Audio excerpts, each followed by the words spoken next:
Hörmətli cənab prezident, hörmətli qonaqlar, Azərbaycana xoş gəlmisiniz, Qarabağa xoş gəlmisiniz.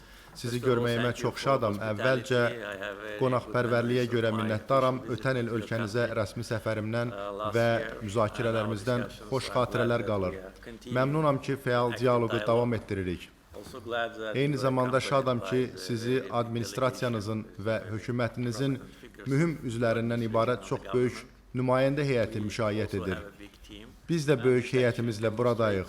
Bu, işin və ikitərəfli gündəliyin miqyasını, həmçinin irəliləyişi gördüyümüz və əlavə irəliləyişi görmək istədiyimiz həmin istiqamətləri nümayiş etdirir. Elə indicə bir çox məsələlərlə bağlı təkbətək fikir mübadiləsi apardıq.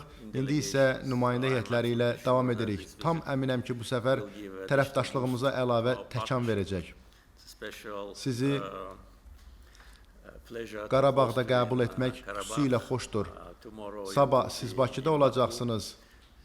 Biz həmçinin hazırda Slovak şirkəti tərəfindən tikilən ağıllı kəndə səfər edəcəyik və bu, güclü əlaqələrimizin digər yaxşı nümunəsidir.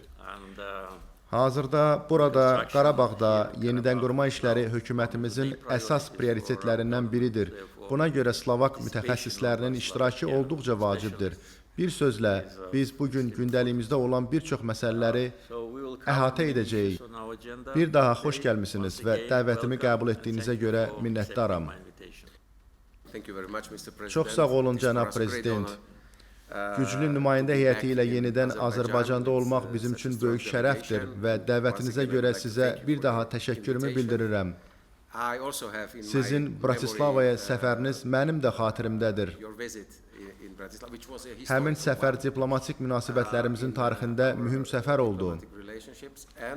Əlbəttə, mən Bakıda deyil, Qarabağda, Şuşada görüşmək təklifinizi çox yüksək dəyərləndirirəm. Biz həqiqətən böyük təəssürat altındayıq. Ötən gecədən başlayaraq cəmi bir neçə saatdır buradayıq və azad ediləndən sonra bir neçə il ərzində görülmüş işlər, həyata keçirilmiş infrastruktur layihələri bizə xoş təəssürat bağışladı.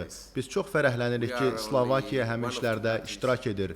Həmin mühüm layihələrdə iştirak edən iki xarici şirkətlərdən biri bizik. Ümid edirik ki, Slovak ekspertlər gələn illərdə də burada digər yeni layihələrdə iştirak edəcəklər. Geniş tərkibdən sonra qarşılıqlı hədiyyələr təqdim olunub.